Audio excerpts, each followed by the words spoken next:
प्यारे बच्चों, कोविड-19 के कारण इस समय आपका विद्यालय आना स्थगित है। ऐसे में आपकी पढ़ाई निरंतर जारी रहे, इसीलिए हम लेकर आए हैं डिजी साथ कार्यक्रम। इसके माध्यम से आप प्रत्येक दिन सोमवार से शुक्रवार तक पूर्वाह्न 10 से 12 तथा अपराह्न 1 से 2 बजे तक अपनी अपनी कक्षाओं के अनुरूप कार्यक्रम देख सकेंगे।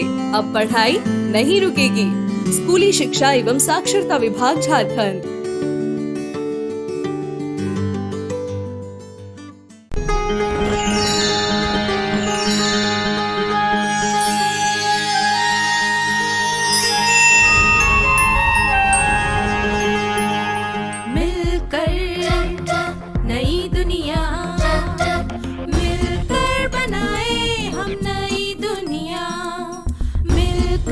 जीत ले हम सारी दुनिया। बीच हमें आज बोने दो, रोज उसे थोड़ा बढ़ने दो। छू लेंगे आकाश हम, मन के विचार हकीकत बने। सिद्धि फल से आनंद देंगे, कोशिश कर बढ़े, सोच बुलंद करे।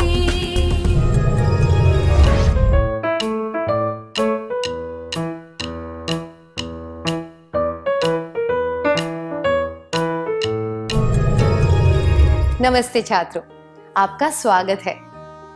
आइए आज के सत्र की शुरुआत एक खेल से करते हैं। यह खेल खेलने के लिए आपको दिखाए गए सारे शब्द या वाक्यांश पढ़ने हैं। क्या यहाँ कोई ऐसा विद्यार्थी है जिसे शब्द पढ़ना ना आता हो? क्या आपको मेरी बात पर हंसी आ रही है क्योंकि आप रोज कई चीजें पढ़ते हैं, जैसे कि कहानियां और निबंध? स्क्रीन पर एक एक करके आपको कुछ शब्द दिखाए जाएंगे। आपको ये शब्द जोर से पढ़ने हैं।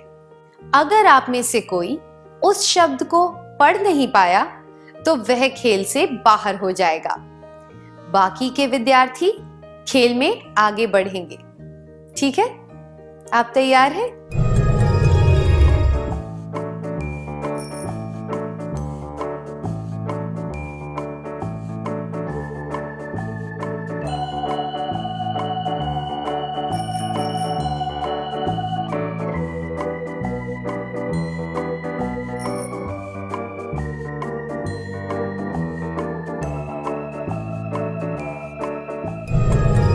बहुत अच्छा प्रयास था। आप पहले 5 शब्द अच्छी तरह पढ़ पाए। उसके बाद दिया गया शब्द आप में से कुछ विद्यार्थी पढ़ पाए और आखिर के 2-3 शब्द आप में से शायद कोई भी नहीं पढ़ पाया। इसलिए सारे विद्यार्थी खेल से बाहर हो गए। मैं वे सारे शब्द फिर से जोर से पढ़ूंगी। सुनते समय आपको इस बात पर ध्यान देना है कि आप आखिर के 3 शब्द क्यों नहीं पढ़ पाए।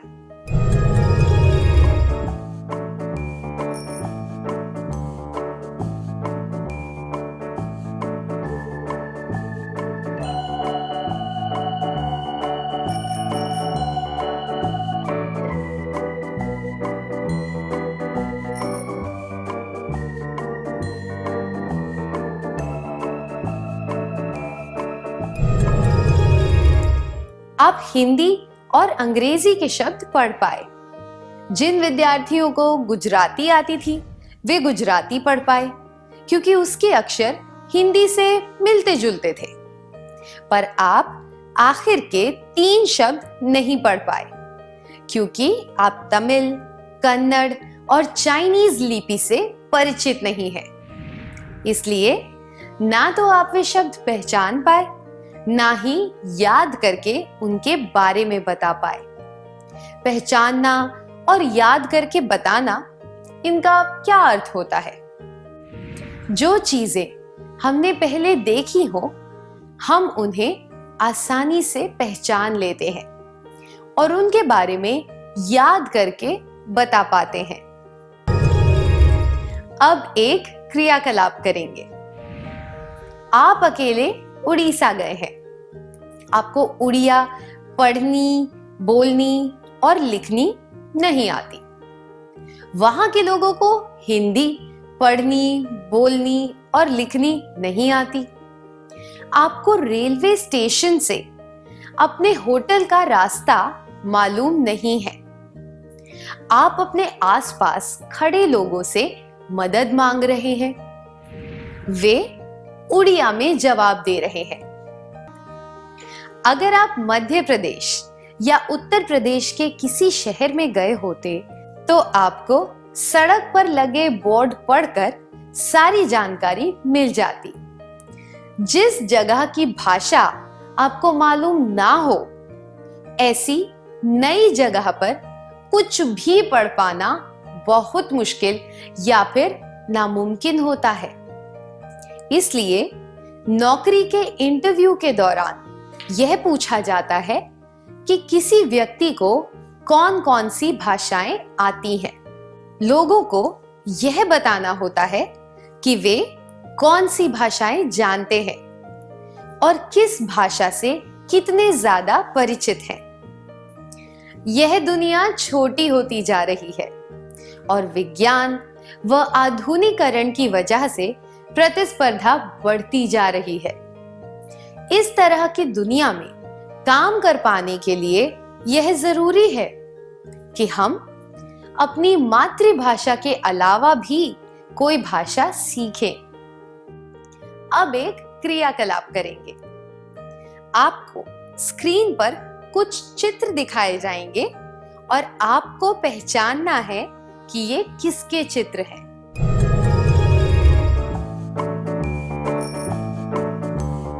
ताजमहल,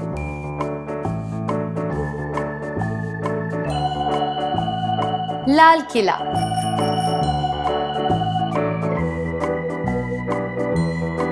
कुतुब मीनार,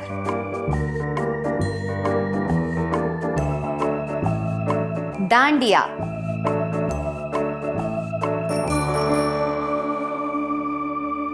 कथकली,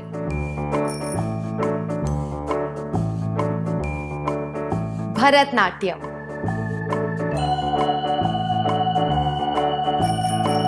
डॉक्टर, वकील,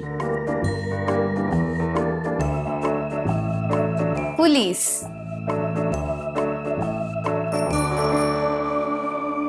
kabaddi, carrom, hockey, Sachin Tendulkar, AR Rahman,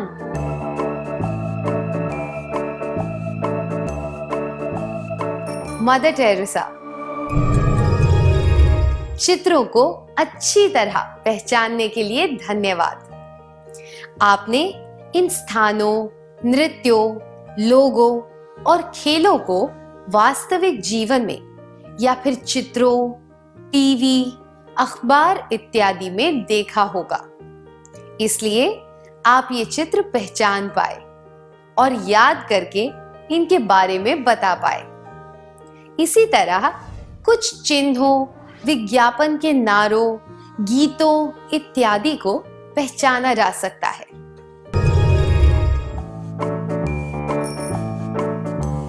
रुपए का चिन्ह भारत का राष्ट्रीय ध्वज, हरी बत्ती,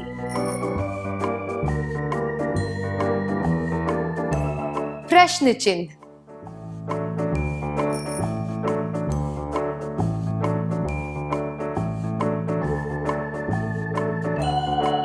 खतरा। अब कुछ नए चिन्ह, अशोक लीलैंड,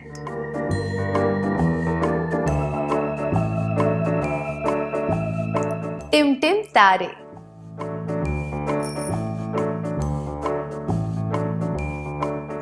दूरदर्शन,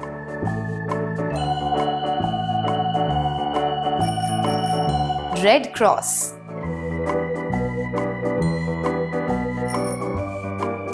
आगे संकरी सड़क है, कुछ विज्ञापन के नारे, तैयारी जीत की, बॉर्नवीटा, ठंडा ठंडा कूल कूल, नवरत्न तेल, नो उल्लू बनावे, आइडिया नेटवर्क, टेढ़ा है पर मेरा है, कुरकुरे। अब इस धुन को पहचान कर बताइए कि ये किस विज्ञापन की है।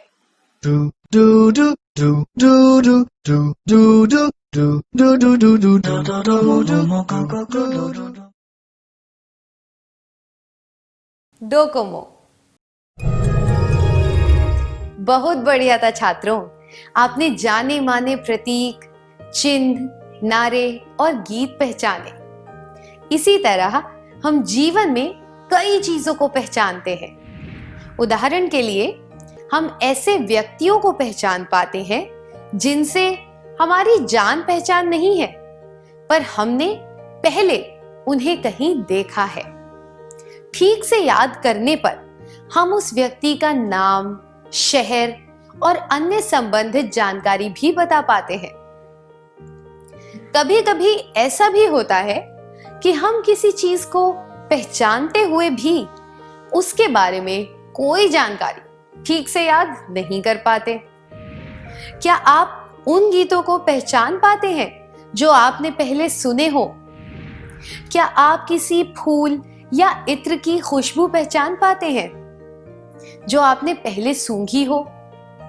क्या किसी स्वादिष्ट चाय का स्वाद आपके मुंह में काफी देर तक रहता है? क्या आप अपनी चाय की तुलना उस चाय से करते हैं जो आपने पहले पी थी? क्या आप पहचान पाते हैं कि कोई फल पका हुआ है या नहीं? क्या आप किसी कपड़े को हाथ लगाकर यह पहचान पाते हैं कि उस कपड़े की गुणवत्ता अच्छी है या नहीं? अब एक कहानी का समय है। आज मीना का जन्मदिन है। उसे संगीत बहुत पसंद है। उसकी सहेली मधु ने उसके लिए लोक संगीत की अच्छी सीडी ढूंढी ताकि वह उसे जन्मदिन पर तोहफा दे सके। मीना के घर जाते समय मधु मन में सोच रही थी कि मीना अपना तोहफा देखकर खुश होगी। जब वह मीना के घर पहुंची तब मीना ने तोहफा स्वीकार करके मधु को धन्यवाद दिया। तोहफा मेज पर रखा और उससे एक फिल्म के बारे में बात करने लगी जो उसने हाल ही में देखी थी। तभी उनकी सहेली लक्ष्मी आई। लक्ष्मी ने मीना को किसी फिल्म के गीतों की सीडी दी। मीना वह सीडी देखकर बहुत खुश हुई और उसने सीडी को तुरंत बजाया और गीत सुनने लगी। मीना ने लक्ष्मी का तोहफा इतने उत्साह के साथ क्यों लिया, जबकि वह मधु के तोहफे को देखकर बिल्कुल भी उत्साहित नहीं हुई। मधु को लगा कि मीना को लोक संगीत पसंद आएगा, इसलिए वह उसके लिए सीडी लेकर आई। शायद लक्ष्मी को मालूम था कि मीना को फिल्म संगीत पसंद है, इसलिए वह मीना के लिए वही लेकर आई। जो बात लक्ष्मी याद रख पाई वह मधु को याद नहीं रही। पहचानने और याद रखने से हमें दूसरों की पसंद और नापसंद जानने में मदद मिलती है। क्या अब हम एक क्रियाकलाप करें? हर रविवार को कमला अपने दोस्तों के साथ साइकिल चलाकर नजदीक के बांध तक जाती है। वह अपने काम इस तरह से करती है ताकि वह हर रविवार को दोस्तों के साथ साइकिल चलाने का यह पैटर्न कायम रख सके। ऐसा करने से उसे बहुत आनंद मिलता है।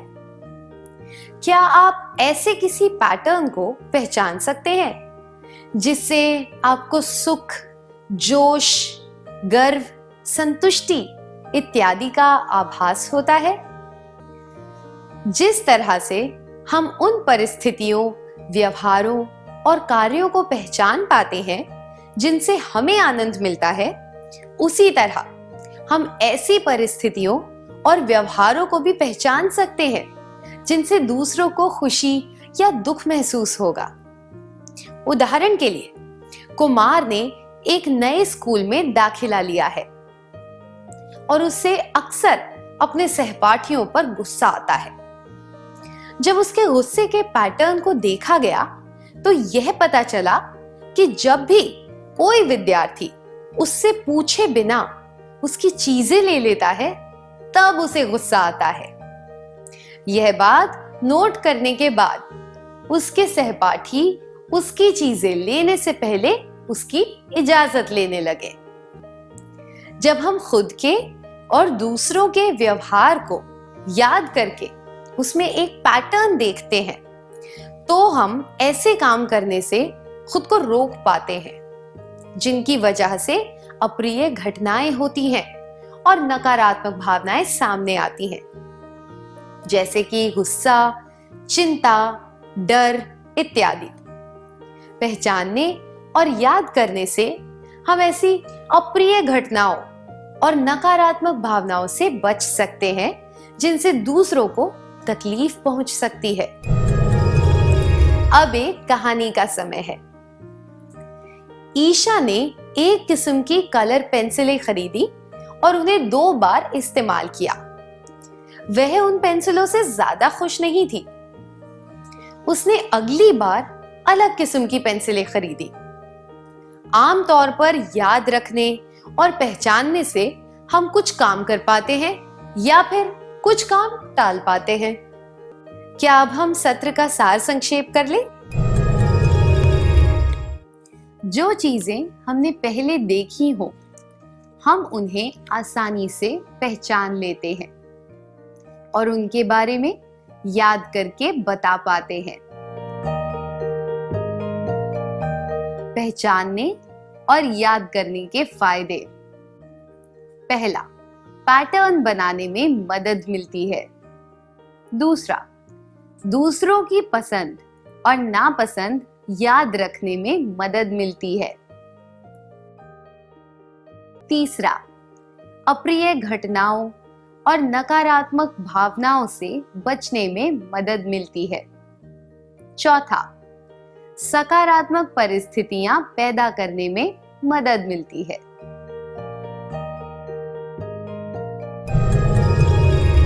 आपने बहुत अच्छी तरह सार संक्षेप किया। धन्यवाद।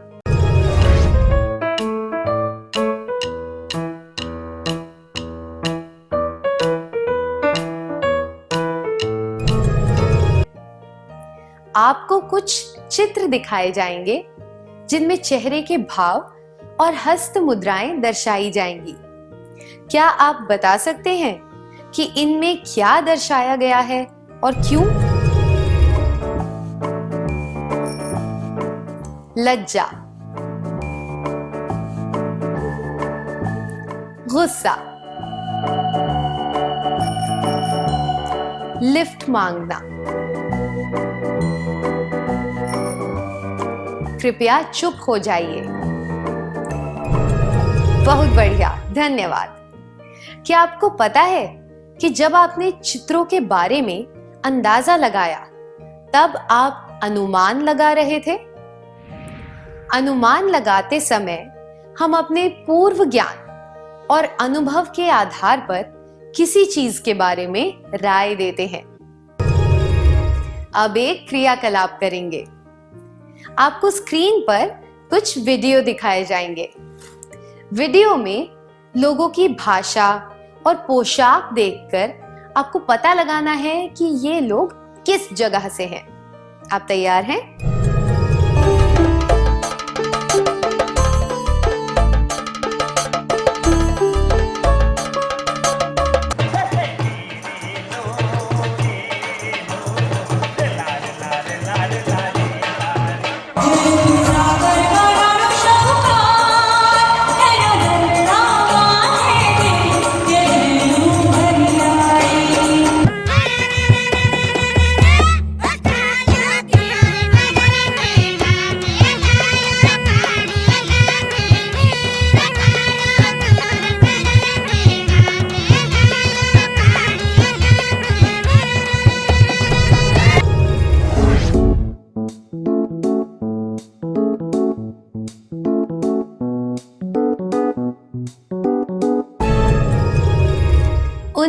लोगों को बधाई हो जिन्होंने यह सही अनुमान लगाया कि ये लोग केरल, राजस्थान, गुजरात और आंध्र प्रदेश से हैं। जिस तरह से चेहरे के भाव देखकर व्यक्ति की भावनाओं के बारे में अनुमान लगाया जा सकता है, उसी तरह भाषा और पोशाक देखकर यह अनुमान लगाया जा सकता है कि वे देश के किस भाग से हैं। इसी तरह भाषा या बोली के आधार पर हम यह पहचान सकते हैं कि वह व्यक्ति किस क्षेत्र से है। आइए एक क्रियाकलाप के द्वारा यह जानने की कोशिश करते हैं। अब आपको स्क्रीन पर कुछ दृश्य दिखाए जाएंगे। क्या आप पहचान सकते हैं कि ये बोलियां किस क्षेत्र में बोली जाती हैं? एकदम से अंदर होगा अंदर होने की क्या बात है? तो नाव चढ़ाई का मतलब? अरे तो हमने नाव का जानबूझ के चढ़ाई है? नहीं, बड़े अनजान हो ना। यह भोजपुरी है। बड़े बात आकर दी मैं, कैसा मिलेंगी नाम से लड़की? मुगलपुरे का चप्पा चप्पा मालूम मेरे को, लेकिन उसमें एक नीलूफर कैसा मिलेंगी? यह हैदराबादी हिंदी है। और भाइयों गैयन के पाछे तूने मधुबन मोही पठायो, चार प्रहर बंशी बट। यह ब्रज भाषा है।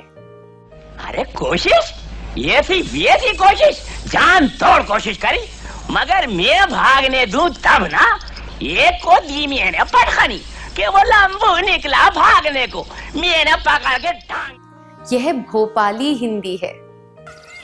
अंकल जी, ए छोरी के बावड़ी हो गई तू के अंकल अंकल कर ऐसा है? आइए ना, इधर आइए। तना चाहना पड़ा है के आफत आ गई सा? यह हरियाणवी हिंदी है। अनुमान लगाने से हम भावनाओं, इशारों, संस्कृति, देश, क्षेत्र इत्यादि को जान सकते हैं। क्या अब हम अगला क्रियाकलाप करें? इन बादलों को देखिए।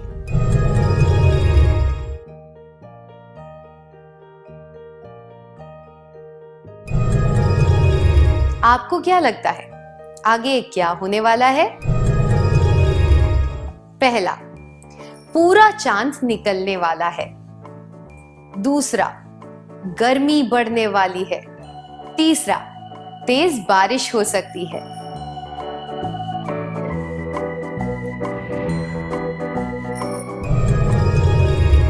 जब हमें काले घने बादल दिखते हैं तो हम यह अनुमान लगाते हैं कि बारिश होने वाली है। तो यह कहा जा सकता है कि जिस तरह लोगों के बारे में कुछ अनुमान लगाए जा सकते हैं, उसी तरह हम प्राकृतिक घटनाओं के बारे में भी अनुमान लगा सकते हैं। मछुआरे इन अनुमानों के आधार पर ही हवा के रुख और मछलियों के होने के बारे में पता लगाते हैं। इसी तरह किसान हवा और बारिश के बारे में पता लगाते हैं। अनुमान लगाने के फायदे। पहला, प्राकृतिक घटनाओं में होने वाले बदलाव को समझने में मदद मिलती है। अब एक क्रियाकलाप करेंगे। इस चित्र को देखिए। क्या आप अनुमान लगा सकते हैं कि यह ट्रैफिक जैम किस वजह से हुआ?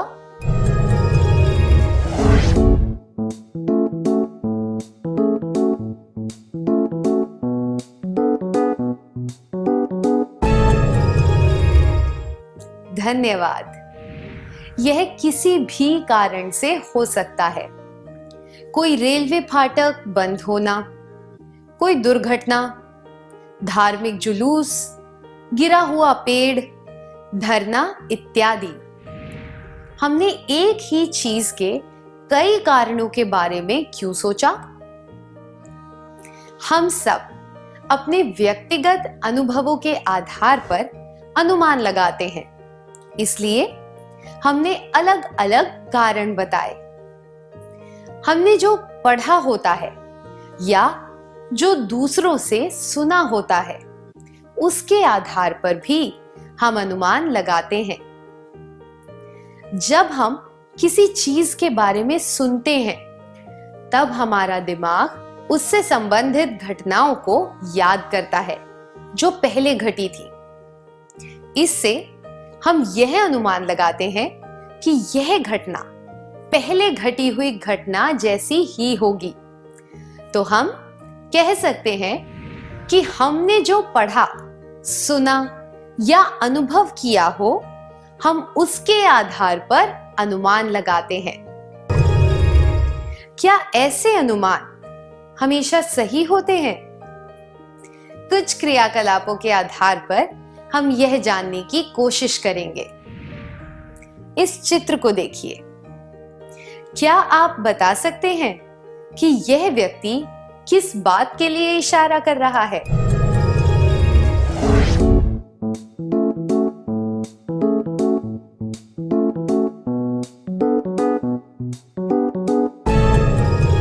धन्यवाद। इस इशारे का कोई भी अर्थ हो सकता है, जैसे कि रुको, सदा खुश रहो, धैर्य रखो, ऐसा मत करो इत्यादि। लोग अपनी धारणाओं और अनुभवों के आधार पर रंगों, चिन्हों, इशारों, कार्यों और हरकतों के अलग अलग अर्थ निकालते हैं। ये अर्थ अलग अलग व्यक्तियों के लिए अलग हो सकते हैं। इसलिए हमारे अनुमान केवल एक राय की तरह होते हैं। इन्हें सत्य नहीं कहा जा सकता। अब एक कहानी सुनेंगे। मनोज रोज एक जवान लड़के को बस स्टॉप पर देखता है। वह व्यक्ति अपनी मोटरसाइकिल पर बैठे हुए मोबाइल फोन पर किसी से बातें करता है। जब वह मनोज को देखता है, तब वह मुस्कुराता है। मनोज भी उसे देखकर मुस्कुराता है। एक दिन मनोज की बस छूट गई। उसने उस व्यक्ति से निवेदन किया कि वह उसे मोटरसाइकिल पर स्कूल छोड़ दे। तब उस व्यक्ति ने बताया कि उसके पास कोई मोटरसाइकिल नहीं है। वह तो पार्किंग में खड़ी किसी भी मोटरसाइकिल पर बैठ जाता है। मनोज बहुत निराश हुआ और दौड़कर अपनी स्कूल की तरफ जाने लगा।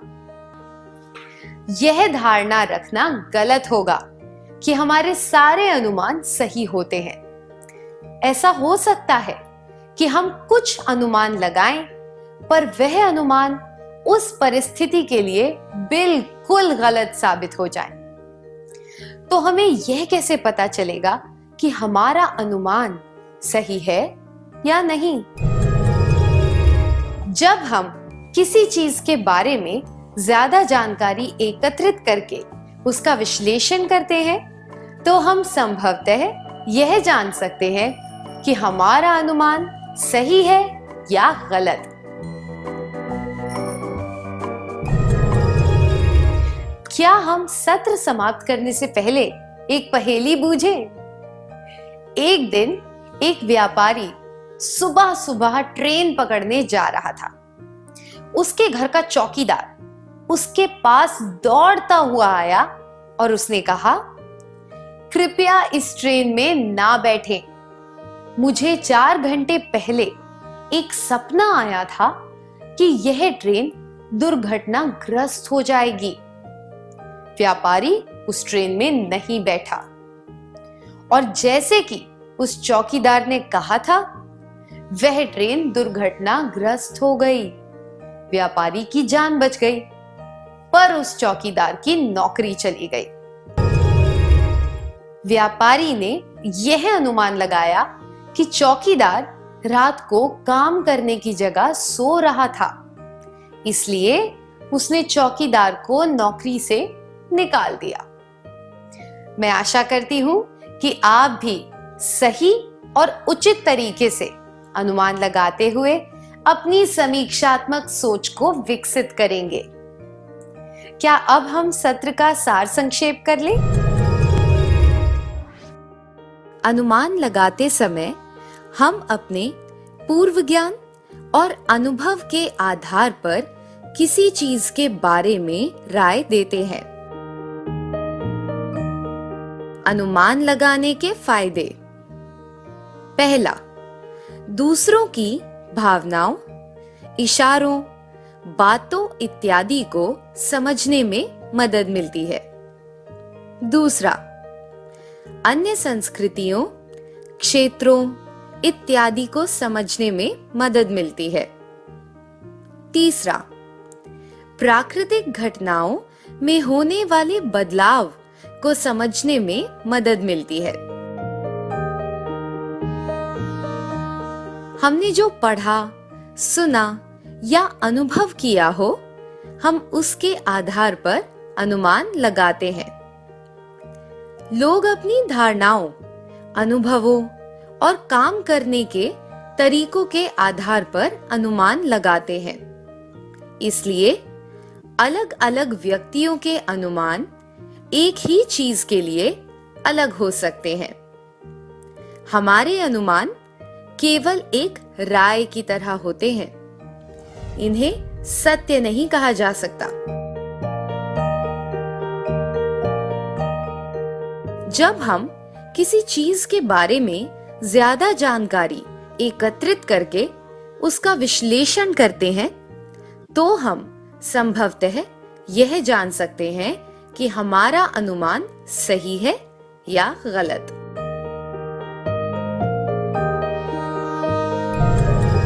आपने बहुत अच्छी तरह सार संक्षेप किया। धन्यवाद। इस प्रसारण से संबंधित सुझाव, अपने प्रश्न इत्यादि आप हमें jcertrg@gmail.com तथा टोल फ्री नंबर 1800 5728 585 पर संपर्क कर सकते हैं।